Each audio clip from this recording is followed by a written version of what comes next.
दिया जोटा केंद्र सरकार कंधमालवासी रेल देखिए से स्वप्न जो देखते से स्वप्न साकार करने बोलिकी आज समस्ते सकाल पहांतियार मिसे स्वप्न देखुले काले स्वप्न साकार हम बोलिकी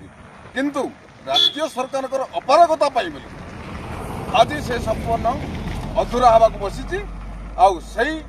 स्वप्न अधूरा को स्वप्न साकार करने बोलिकी आज कंधमालवासी एटी अहरह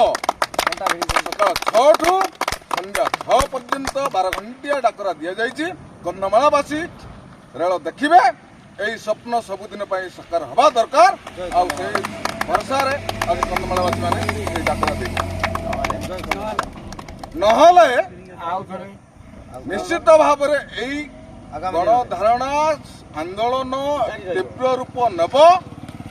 निश्चित भाव में स्वप्न साकार हम जो पर्यंत स्वप्न साकार है कंधमालवासी चुप होगी शोपड़े यहाँ निश्चित भाव में आपण मैंने मन रखते